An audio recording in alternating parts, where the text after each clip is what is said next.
alleyway, and then a bank that's in the alleyway.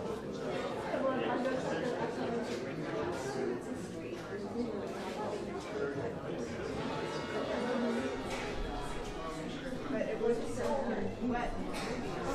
Yeah. Okay, cool. Well, thank you everybody for coming out tonight to the premiere of the second episode of my podcast called The Secret Life of Death. We're trying a little bit different. If anybody's ever come to any of my presentations before, I do a lot of academic talks and slideshows and point to things and stand up in front of the room and gab for about an hour. And the only difference here tonight is that I won't be standing up here gabbing at you. I'll be coming out from the speakers here talking to you. And this is a project that I started about 2 years ago as I was researching all the historic cemeteries that I come across. I just love to go out and poke around and look around, and apparently a lot of other people do too.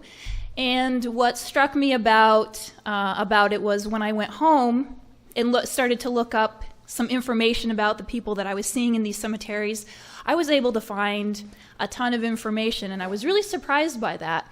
And so I sort of took it to the next level and said, okay, so what's this person? What's their life like in this time period? What's happening? Why are they here? Why are they named this? Why are the designs on their gravestones are what they are? And so that started The Secret Life of Death for me.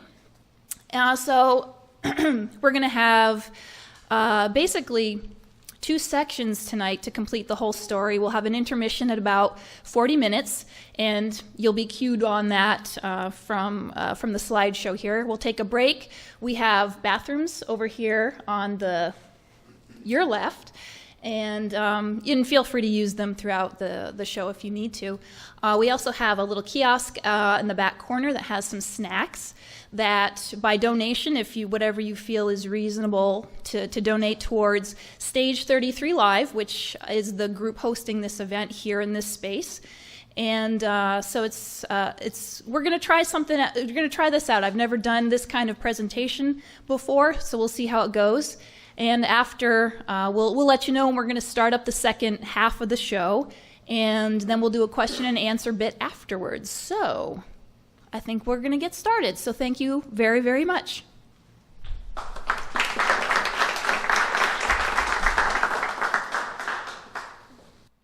I gotta tell you, I love me a good town history. Preferably one from the late 19th century. They're so delightfully quirky. There's always the standard info about who settled the town and when, and the people they might have displaced along the way. And those Victorians, blasting forth into a new century, loved to celebrate their accomplishments. And it seemed nothing was too trivial to memorialize in print. Marshall F. Bragg sheared 83 sheep between 5:30 a.m. and 6 o'clock p.m. This is the site of Fletcher's apple tree. Here, in 1850, John Colony killed a bear. Riveting stuff.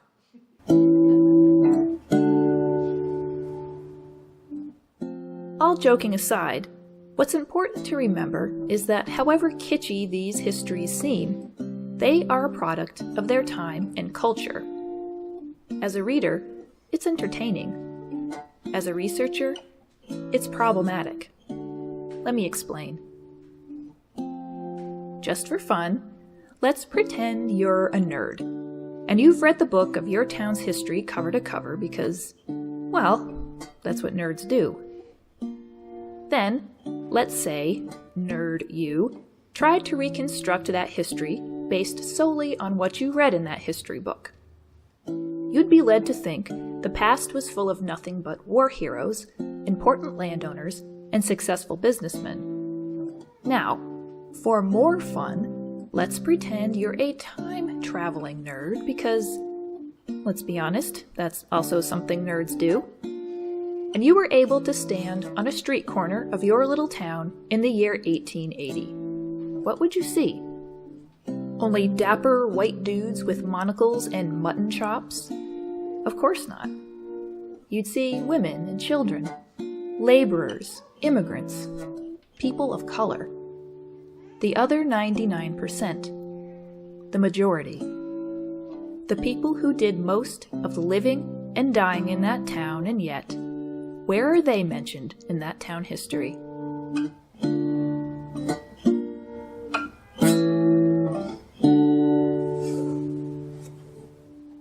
We're left to scramble for historical evidence of the lives of those regular folks. Luckily for me, that search begins right down the road.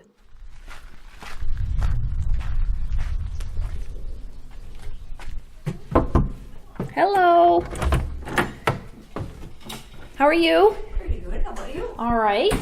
I'm at my in-laws' house, Judy and Scott Northcott in Walpole, New Hampshire. Theirs is an old house, and like all old houses, it's accumulated its fair share of oddities and bric-a-brac. Today, they've invited me to come and take a look at some curious pieces that turned up in their basement. A pair of strange square stones. And of course, that where it was now is not where it was all through the years, because that cupboard that it was holding up used to be at our house. Judy grew up in this house and recalls the two stones always being in the cellar, but no one ever said where they came I from. remember seeing the two stones. Of course, the one is still under there, but I never knew. Is it up here or is it in the Yes, it's basement? here. Let me show you.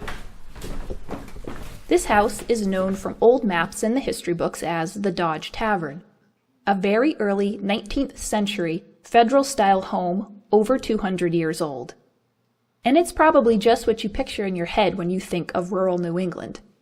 A large, square, symmetrical house, white clapboards, with a number of tin-roofed outbuildings out back. Judy takes me out onto a converted sun porch, where she has one of the stones laid out. And there's the one with the writing. Okay. Can you describe it a little bit? Well, it has RD carved into it, but it's broken. It's maybe 8 inches square and 2 inches thick. You brought it up from the basement, but it had always been in the basement. Yes, it has always been. Okay. Could you show me where you found it? Sure. Downstairs? This cellar, where the two mystery stones have long lived, feels ancient, with the creaky stairs, bare bulb in the ceiling, and dirt floor. It was Judy takes me over to a tall white shelf lined with full canning jars. Do you want to try to get it out? Would it be a huge pain? Probably. If we can find something Judy, else what's on to top put of under this? it. We're fishing out the other flat white stone that's currently propping up the foot of the shelf. Covered his camping. We pilfer around for a minute to find a suitable shim to replace the stone slab, and then head back upstairs to compare the two pieces. See if I can... I don't think it matches. Not that end anyway. Maybe the other side. Yeah. Yeah, I'd say they match. That's it. They do. Cool. And sure enough, the broken edges match one another. The white marble slab is complete once more. 10 inches wide, 1.5 inches thick, and 18 inches long. And so it begs the question, what is it? The initials R.D. carved on the top are the clue. What we're looking at is an old gravestone, which begs the other questions of, what's it doing in their cellar? And who was R.D.?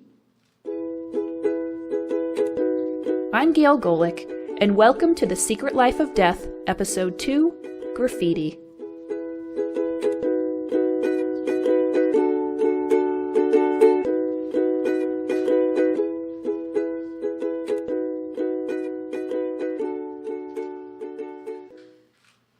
Before I give you the impression that I'm setting you up for a poltergeist-like moment with bodies popping out of the backyard swimming pool, you need to know that finding a gravestone around an old house in New England is not terribly unusual.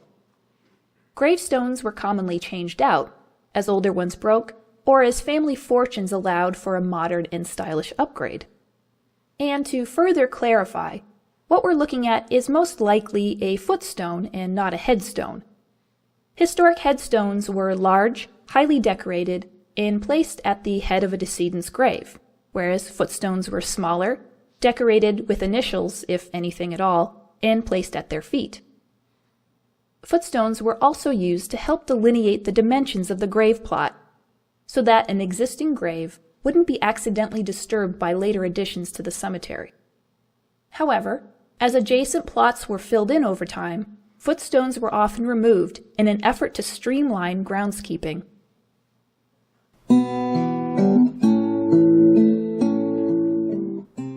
Okay, we now know the relative origin of this gravestone, but we're still left with finding out to whom those initials refer. Who the hell was R.D.? In order to solve that mystery, first, let's get our little research ducks in a row. The artifact was found in this house, so it stands to reason that the clues to its owner will be found there as well.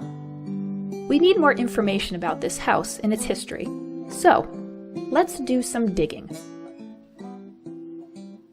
Now, our tavern isn't the oldest in town, or the most well-known. Its claim to fame is less conventional and more endearing. It was once the center of a community in the northwest corner of Walpole known as the Valley, and unlike many such other taverns in the area, it still exists, and it's still full of the whispers and hints from former residents and patrons alike.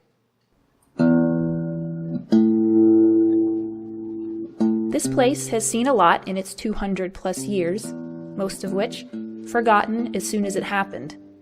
Some events were remembered and passed down through stories, and others preserved in the actual structure of the house itself. Luckily, Judy Northcott's family kept good written records of the history of the house since they've lived here. But there is still a lot of uncertainties, questions, and conflicting information about the tavern from official written documents and from oral histories passed down over the years. In order to figure out who R.D. was, we need to firm up the history of this house. To help us figure out which end is up, I've enlisted the help of my good friend and fellow archaeologist, Matt Labby. Matt knows New Hampshire historics.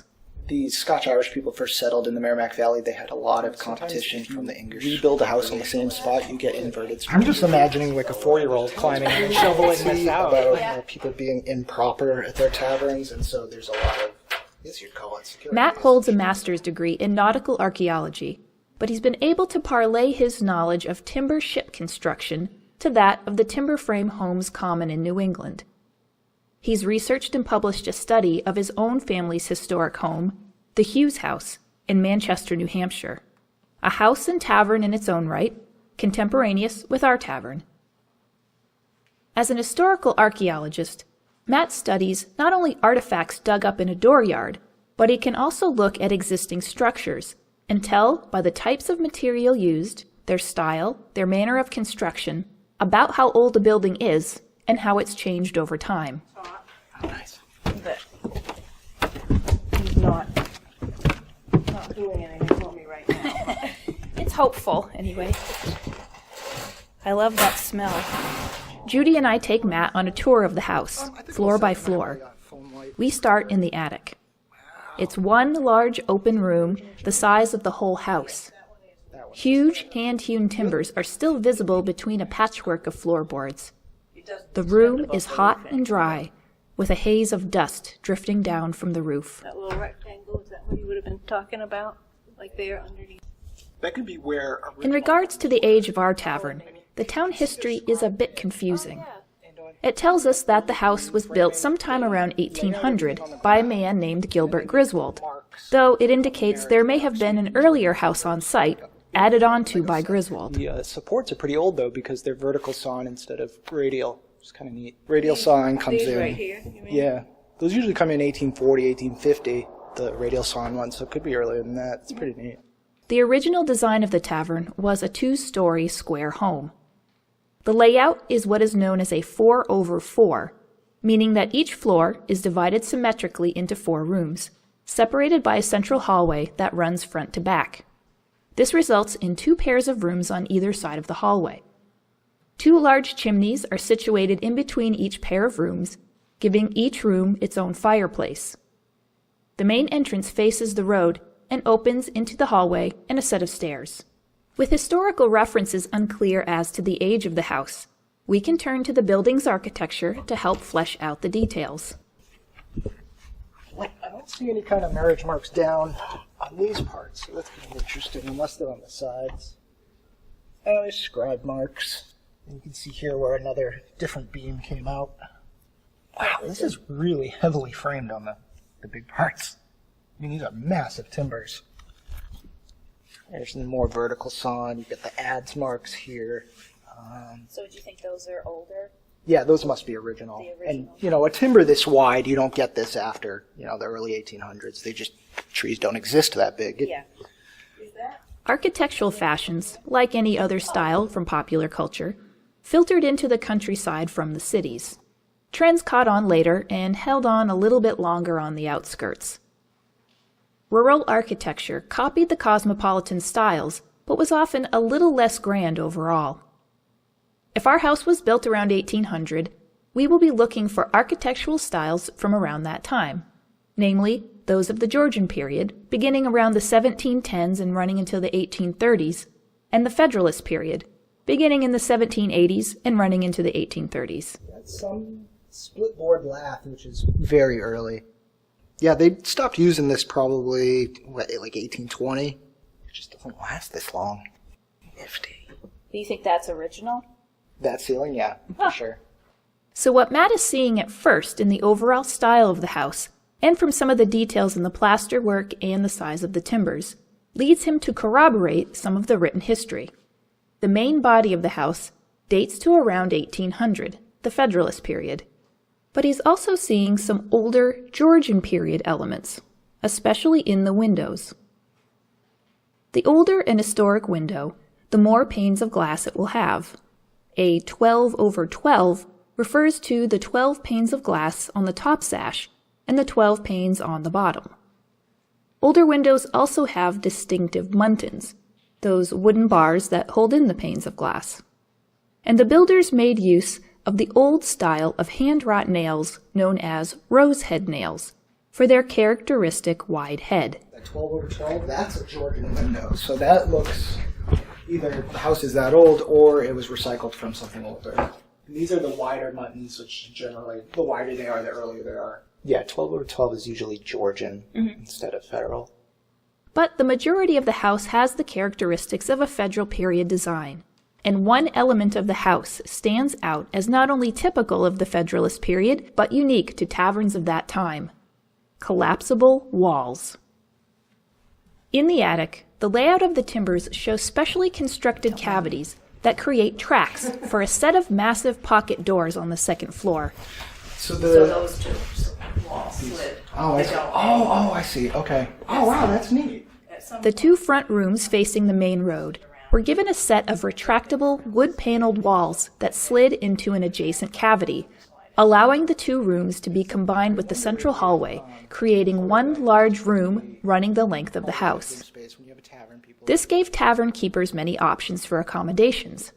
The walls could be pulled open, making a large open space for dances, group meetings, lectures, or musical performances. And when all the hoopla was done, the walls could be pulled closed, putting back the hallway in 2 separate rooms when guests were ready to sleep. Not. Looking at the remaining chimney on the south side of the attic, our theory has been that its twin was destroyed by a chimney fire. At the same time, the 4-sided hipped roof was replaced. Wow. And these aren't the original chimneys, huh? Yes, that one is. That one See is. where the roof used to. Yep.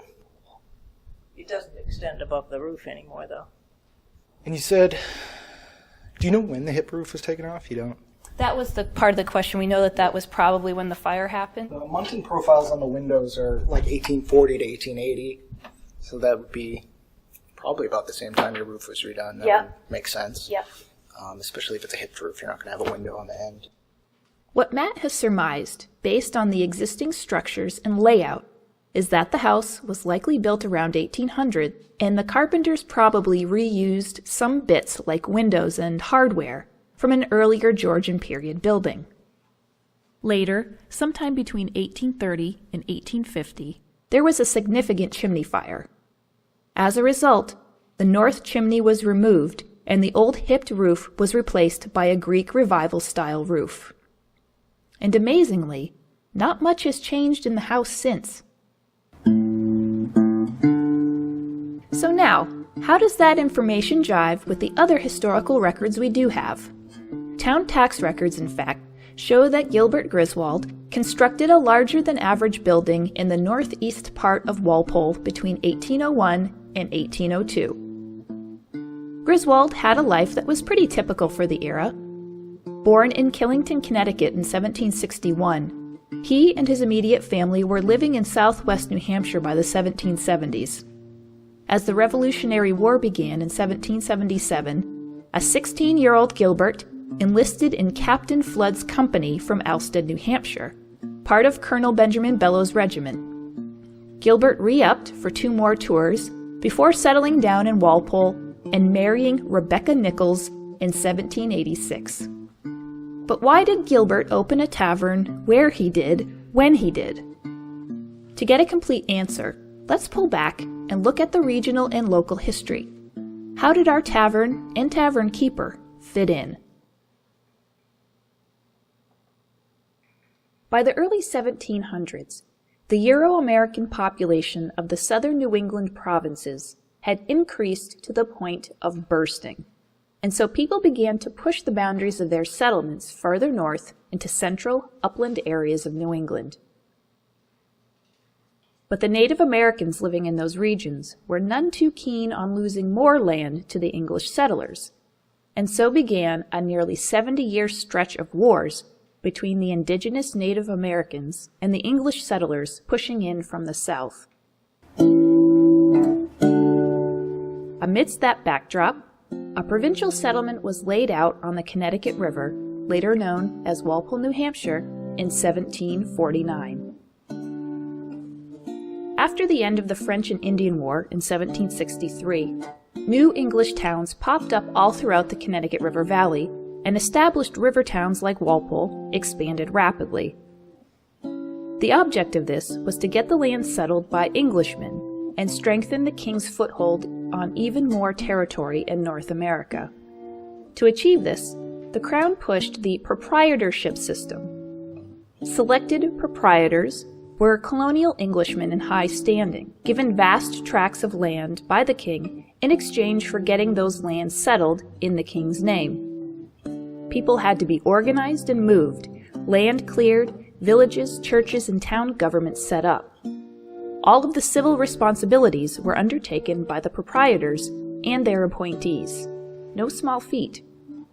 These upland areas of New England were sparsely populated by Englishmen until after the American Revolution, when the region experienced an incredible population explosion from newly minted war vets. Many of these veterans were paid for their service in land, resulting in waves of army buddies and their families moving north and settling in the same new town.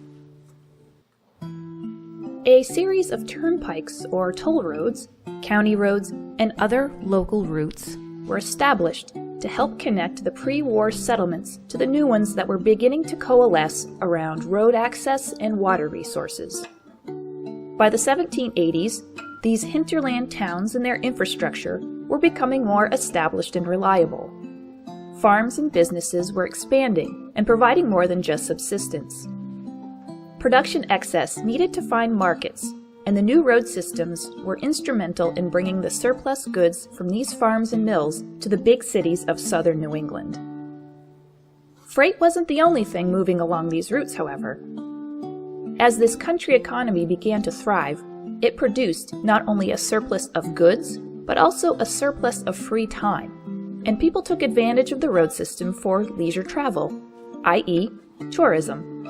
By 1800, southwest New Hampshire was crisscrossed by relatively secure and reliable roads. people became more comfortable with the idea of long-distance travel, and so began the era of stagecoach travel throughout the region.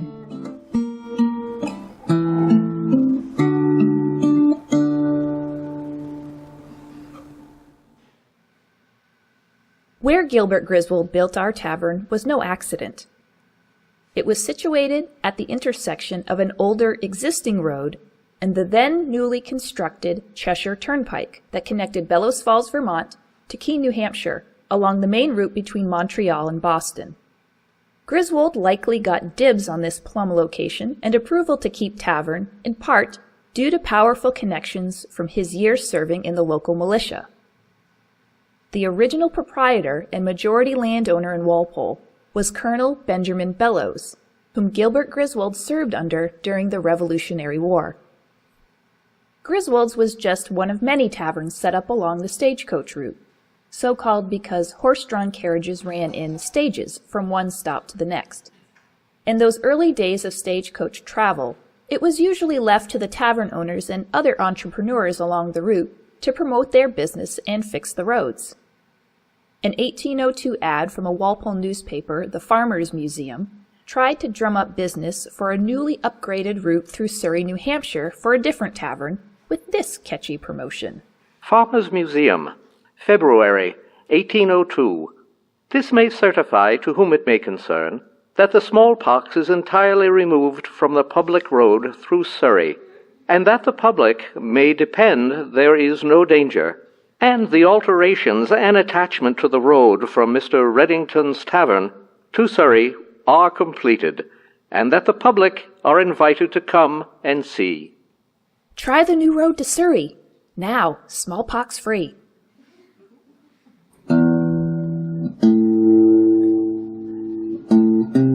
The keeping of taverns was not a new concept, but the New England style of tavern keeping was unique unto itself.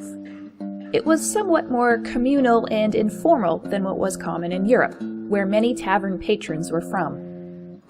Taverns were kept essentially in people's houses.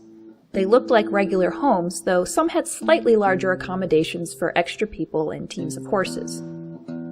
The tavern keepers and their families lived at the house and shared their meals with the travelers. In those early years, taverns served as all-in-one establishments. Travelers could have a meal, stay the night, and have their animals looked after.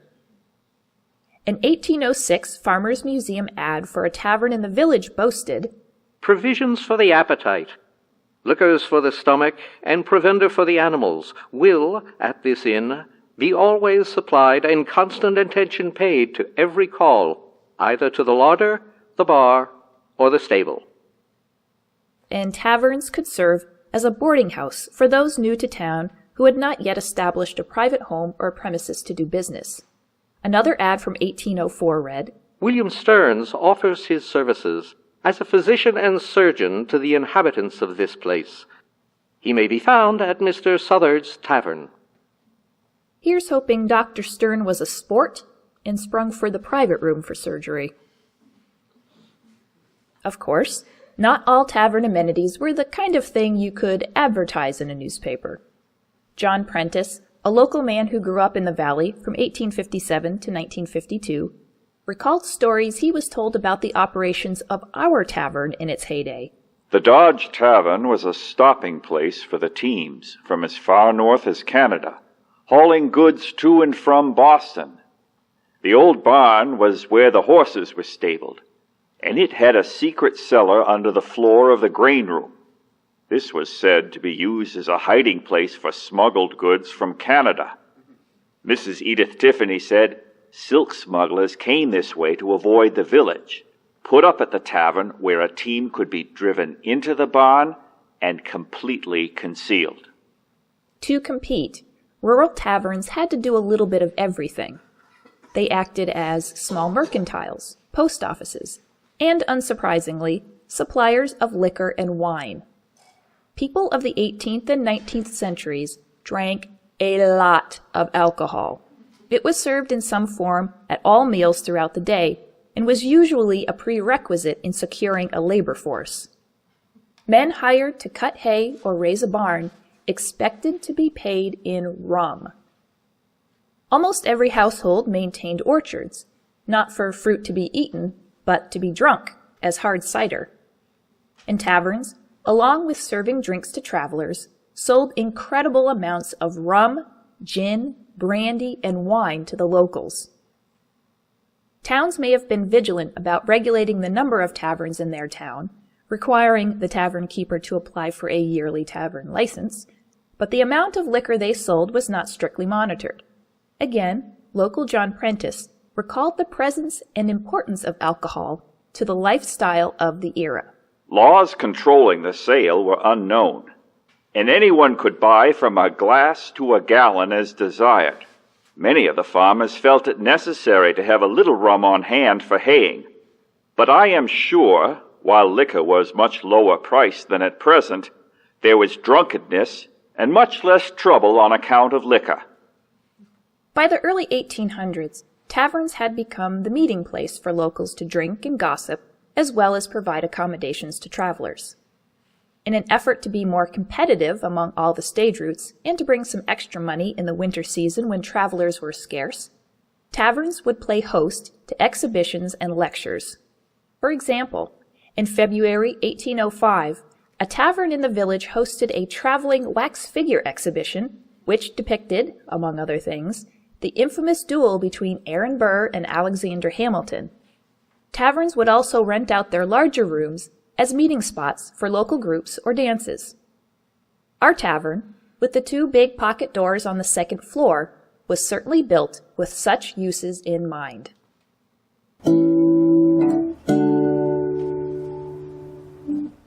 Throughout the first 10 years the Griswolds ran their tavern, tax records indicate they added to the main house and its complex of outbuildings and grounds.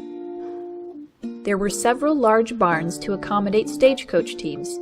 As local John Prentice asserted, their barn could conceal an entire coach and team of horses. They added gardens to feed themselves and travelers, as well as an acre of orchards to make hard cider. It seemed as though business was good at the tavern for Gilbert Griswold, and he was successful enough over the next 25 years to entice a new buyer. This change in ownership seems to coincide with some of those structural and aesthetic changes Matt Labby noted in the attic. The muntin profiles on the windows are like 1840 to 1880, so that would be probably about the same time your roof was redone. That would make sense. Yep. Especially if it's a hipped roof, you're not going to have a window on the end. Roofs come when they were trying to do the Greek revival stuff. 1830s-ish era. Yeah, that fits pretty well. So far, everything has fit pretty well with that. Okay, good. And all of that dovetails nicely with historical documents and some oral history. Back in the attic, we start looking around at some of the later renovations to the house.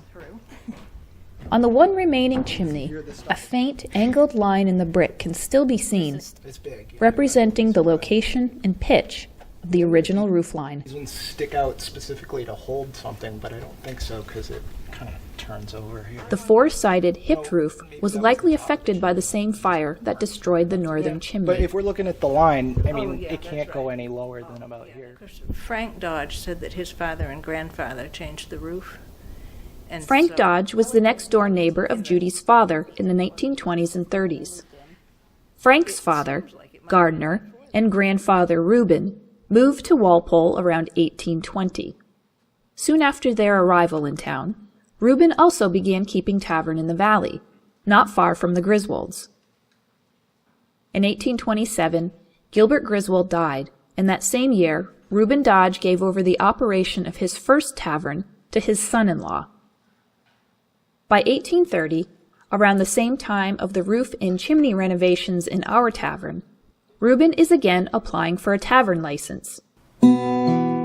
At this point, it's unclear where Reuben was keeping tavern. We know that the Dodges eventually buy the tavern from the Griswold family in 1848, but they might have moved in and started keeping tavern at Griswold's earlier. No one from the Griswold family applied for a tavern license after Gilbert's death, but Reuben Dodge did. He began applying for those licenses during the same period of the tavern roof remodel. And if Frank Dodge is to be believed, that his father Gardner and grandfather Reuben did the remodel, it seems logical that the Dodges put time and effort into a building and business in which they already had a stake.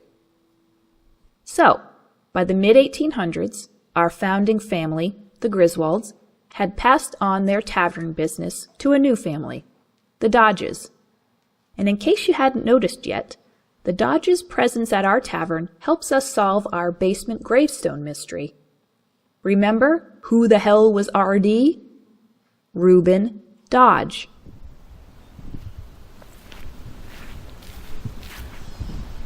Okay, so we are in the Drewsville Cemetery, which is a really lovely little cemetery tucked off in the back corner of the village here.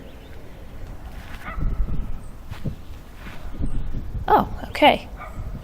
So about halfway up the little access road here that runs through the side of the cemetery, we've got the Dodges. Reuben died 1851, Anna 1853. We've got parents, Reuben and Anna, their son Gardner, his wife Fanny, and right behind them is their daughter, Mehitable Dodge Quinton, and her husband Joshua Quinton, a little ways away. But the important thing to note is that I do not see any footstones around these graves. So if they were here, they had definitely been removed, and I don't see many throughout this cemetery. There's a few, but not a lot. And I think the font that was used on these two gravestones, the ones of Reuben and particularly of Anna, look very similar to the very blocky writing that we see on that footstone that's in the house. I'd buy that. The Dodges bought up a large plot in the Drewsville Cemetery just down the hill from the tavern. Parents, Reuben and Anna, died first in the 1850s, and as the rest of their family passed in turn, they began to fill up the plots around their parents. Most likely, Reuben's footstone was removed when his daughter, Mehitable Quinton, and her family were interred behind them. And though Reuben and Anna never lived at our tavern themselves, they were, however, next-door neighbors, the Dodge Tavern was home to many of their direct descendants for some 60 years following their deaths. And when the footstone was removed, it was kept within the family. A good Yankee never throws anything away. After Gardner and Fanny Dodge took over our house, it's unclear how long it was run as a tavern proper. By the time the Dodges officially bought the tavern from the Griswolds in 1848, the end of the tavern era was well underway. 3 major events in the preceding years dramatically reshaped the social life of rural New England: the arrival of the railroad, the advent of the temperance movement, and the settling of the Midwest. The Cheshire Railroad made its way through the area between 1848 and 1849. On top of increasing the comfort and speed of travel, railroads bypassed old stagecoach routes and drew the majority of long-distance travelers away from rural areas in favor of railroad hub towns and destination vacations. By the 1840s, taverns were falling out of fashion as most travelers began to expect more luxuries and comforts in their accommodations. A rustic pot of stew crammed around a table with a tavern keeper's family and sharing a bed with a stranger just wasn't going to cut it. And then there was temperance.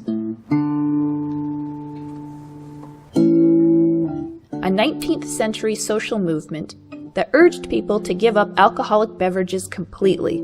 People saw themselves coming into a modern age, and alcohol was considered old-fashioned and backwards at best, and the source of social disintegration and disorder at worst. And it was true. The overconsumption of alcohol led to the neglect of family welfare and increased incidence of child and spousal abuse. The movement began to gain strength in the 1820s and 30s, culminating in a statewide prohibition in New Hampshire in 1855. And just as devastating, rural New England began experiencing a mass exodus of its population to the Midwest. New England weather was severe, the soils marginal, and markets unpredictable, and the average person was constantly teetering on the edge of survival. Throughout the rest of the 19th century, the drain on the New England population continued as hundreds of thousands of people left, trying their hand at life in the city or in the flat, rich farmland of the Midwest, leaving many once exciting and prominent New England towns almost all but abandoned. How did those, like Gardner and Fanny Dodge, weather the social changes of their day? Town records say that Gardner applied for tavern licenses in 1838 and 1839, but unfortunately, all town records stop there. That isn't to say our tavern didn't carry on in some capacity after that, perhaps accommodating localized stagecoach traffic and continuing to rent out their expandable room for dances and meetings.